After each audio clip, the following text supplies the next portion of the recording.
Assalamualaikum warahmatullahi wabarakatuh. Perkenalkan, kami dari kelompok 3. Kami akan mempresentasikan mengenai tugas besar dari mata kuliah struktur data dan algoritma. Perkenalkan, nama saya Kaleb Antoni Evan dengan NIM akhiran akhir 119.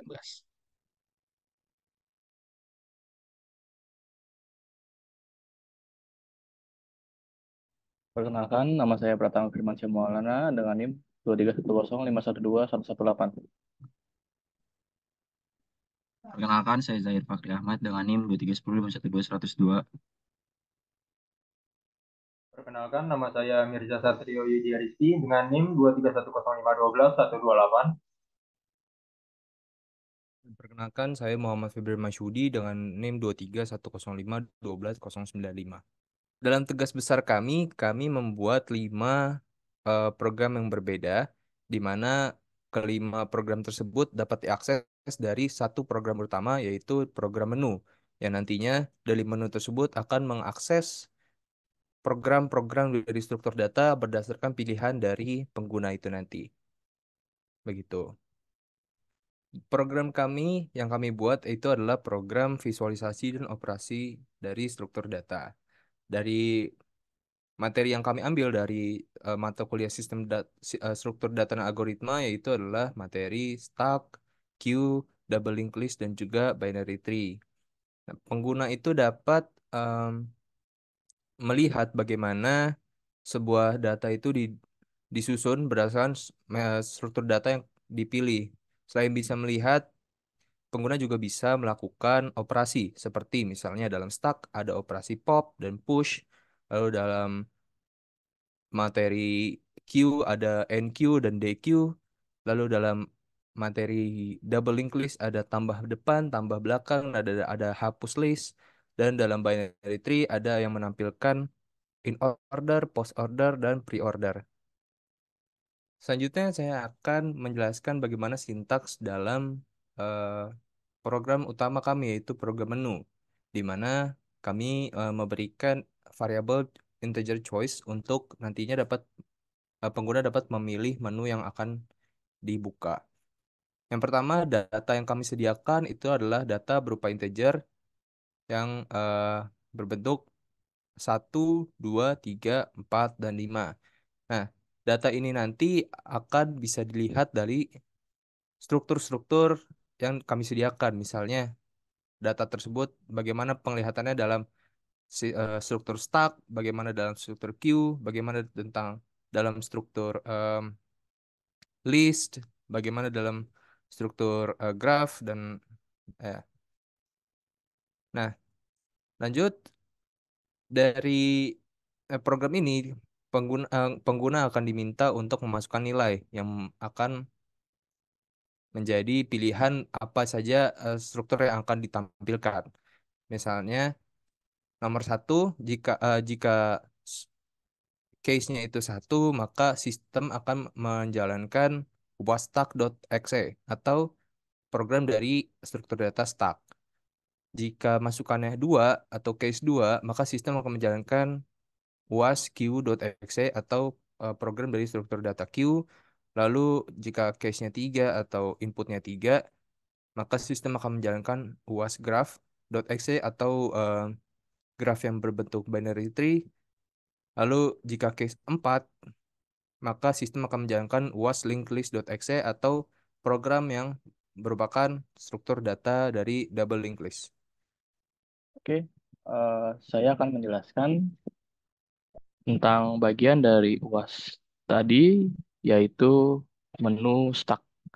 Nah, pada menu stack ini, kita bisa melakukan operasi-operasi dasar stack. Seperti contohnya, yaitu ada push, menambahkan elemen ke dalam stack, lalu ada pop, menghapus elemen dari stack.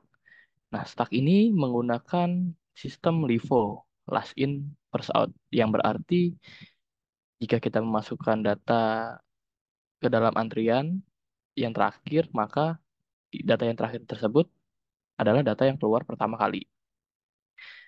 Dengan menu ini, pengguna dapat memilih operasi sesuai dengan kebutuhan aplikasi yang sedang diterapkan. Yaitu yang pertama kita bisa mengidentifikasi stack yang menilaikan integer dengan max 1, 2, 3, 4, 5 dan sebagai nilai integer topnya yaitu 4 yang berarti elemen awal dimulai dari angka 0.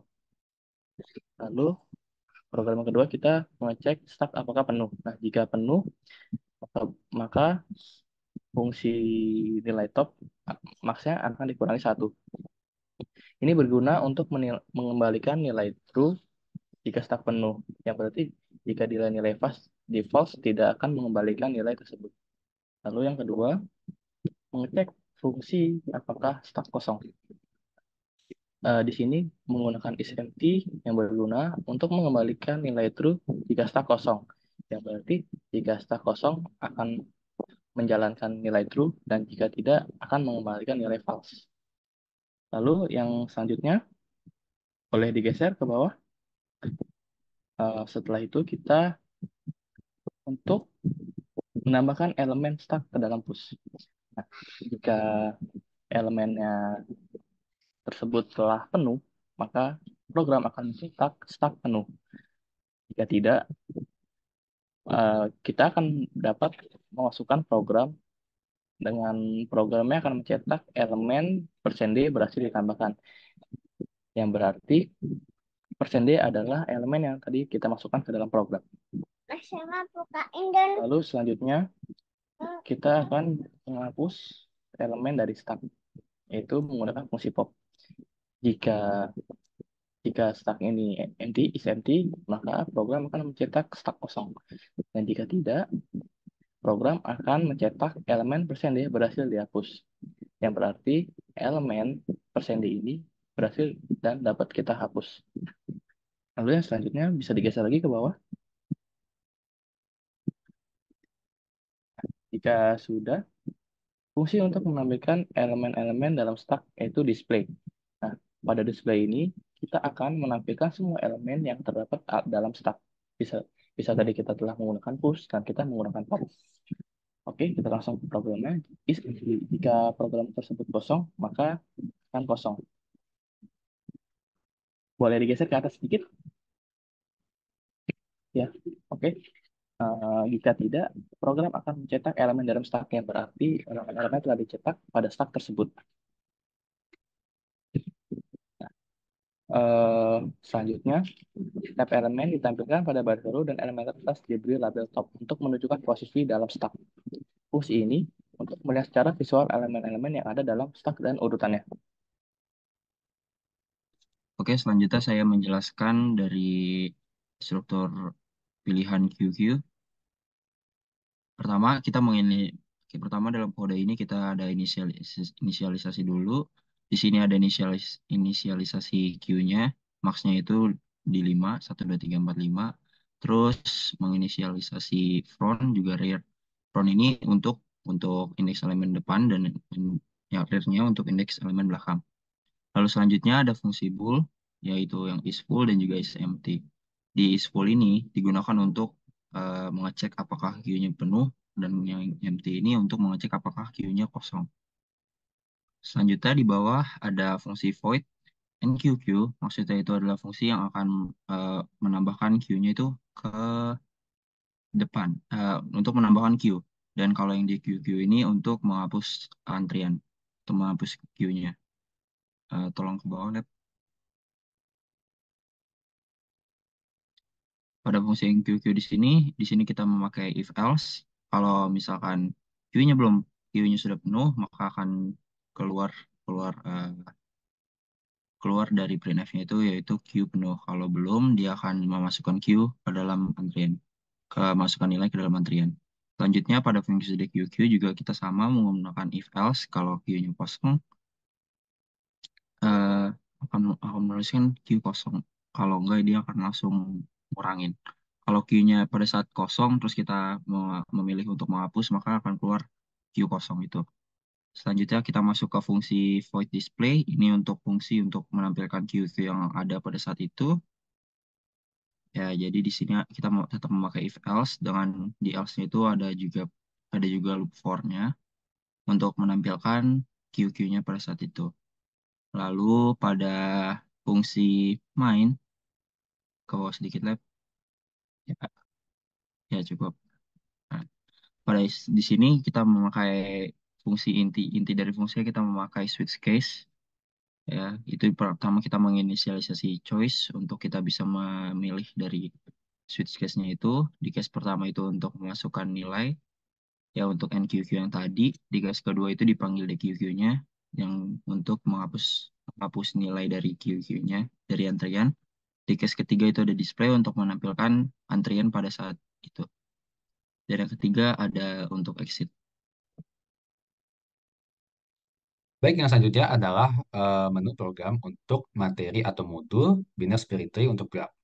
Jadi pertama pada program yang kali ini tentu dilakukan beberapa proses, di mana pada secara umum untuk gambaran daripada program ini merupakan program yang nanti pada output akan berupa visualisasi hasil pengurutan graf dengan berbagai metode, di mana gambaran umumnya pengguna itu bisa melakukan pemilihan untuk data angka dari 1 sampai 5 yang sudah disediakan di awal, mana yang akan dijadikan root, dan bagaimana hasilnya nanti akan dicetak pada akhir program.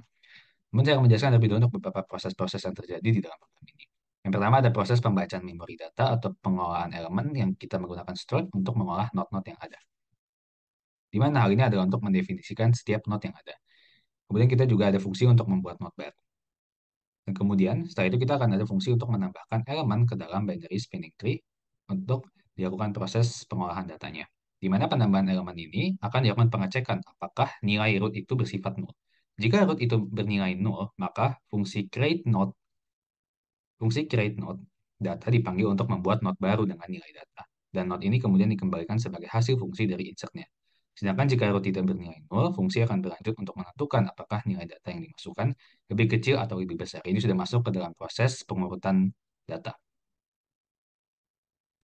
Kemudian di sini kita juga fungsi untuk mencetak binary spinning tree secara rekursif. Ini adalah ada 3 tahapan secara pre-order, in-order, dan post-order, di mana pengguna bisa memilih dari ketiga cara ini.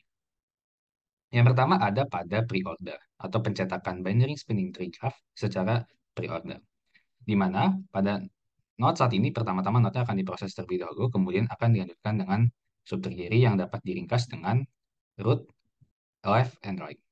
Kemudian semua elemen-elemen anak kanan akan berturut-turut. Periode transfer biasanya menghasilkan urutan asli dari data yang dimasukkan. Misalkan kita mengambil tadi data rootnya adalah 1, ya maka dia akan mengurutkan sesuai dengan data yang kita berikan.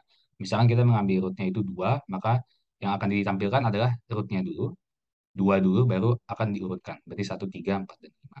Sedangkan untuk selanjutnya ada in order, di mana subtree kiri akan diproses terlebih dahulu. Kemudian pada node saat ini, baru selanjutnya ke subtree yang sebelah kanan, yang diringkas pada fungsi left, right, left, kemudian ke root, kemudian right. Kemudian, urutan traversal in order mengikuti aturan binary spinning tree, di mana elemen-elemen yang lebih kecil itu berada di subtree sebelah kiri, dan sedangkan diikuti oleh root, dan kemudian diikuti oleh elemen-elemen yang lebih besar di subtree kanan.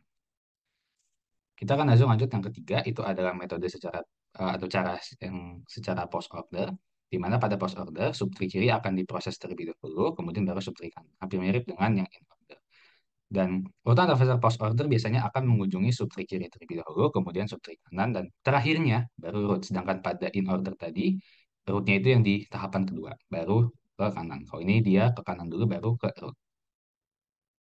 Kemudian yang sudah saya jelaskan tadi, di mana ini adalah program yang bisa pengguna melakukan input, ya, bisa pemilihan root untuk angka dari 1 sampai 5 tadi, bisa dipilih root yang manapun, dan dilakukan, ini adalah proses untuk eh, pengecekan, validasi, untuk pengguna nanti bisa memilih tahapan, dengan cara apa yang ingin mencetak BST-nya, dan hasilnya akan diberikan. Dan pilihan selain 1, 2, 3, 4 bersifat invalid.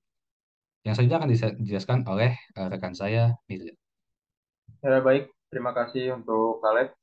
Selanjutnya yang terakhir yaitu program linked list yang akan dijelaskan oleh saya sendiri secara garis besar ya. Program linked list ini menggunakan struktur data dinamis yang memungkinkan penambahan dan penghapusan elemen dengan efisien.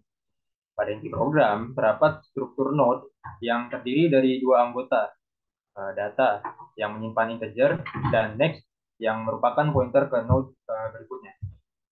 Kemudian fungsi insert at beginning, yaitu untuk menambahkan elemen baru di awal list dengan mengalokasikan memori untuk node baru. mengatur data dan pointer next-nya, serta mengubah head node ke node baru. Sebaliknya, fungsi insert at end menambahkan elemen baru di akhir linked list dengan mengiterasi hingga node terakhir dan mengatur pointer next dari node terakhir ke node baru. Kemudian fungsi delete node itu untuk menghapus node dengan nilai tertentu. Nah, jika node yang dihapus adalah head, fungsi ini mengatur head ke node berikutnya dan membebaskan memori node yang dihapus. Jika tidak, fungsi ini mengiterasi melalui linked list untuk menemukan node dengan nilai yang diinginkan dan mengubah pointer node sebelumnya untuk melewati node yang dihapus. Kemudian fungsi print list itu untuk mencetak seluruh elemen dalam linked list dengan mengiterasi dari head node hingga akhir, menampilkan data dari setiap node, dan kemudian fungsi menu untuk menampilkan pilihan operasi kepada pengguna dan menerima input untuk menentukan operasi yang diinginkan.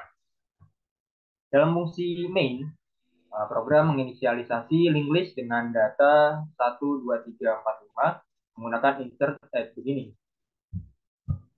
Lalu menampilkan data awal dengan linked list.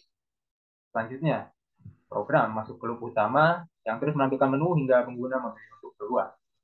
Berdasarkan pilihan pengguna, program menjalankan operasi yang sesuai menggunakan struktur switch yang mencakup menambah data di awal atau akhir linked list, menghapus data tertentu, dan mencetak linked list. Kemudian program berakhir ketika pengguna memilih opsi untuk keluar. Ya. Selanjutnya saya akan mencoba untuk mendemokan program yang telah kami buat, yaitu program visualisasi dan operasi struktur data. Yang pertama, kami menyediakan data berupa angka dari 1 sampai 5, 1, 2, 3, 4, 5, dan kita bisa melihat bagaimana data tersebut ketika disusun dalam struktur-struktur yang bisa dipilih. Yang pertama, bagaimana jika struktur tersebut data tersebut digunakan struktur stack.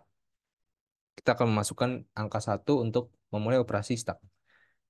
Di sini bisa dilihat bahwa strukturnya itu 1 paling bawah, 2, 3, 4, dan 5 di paling atas sebagai top.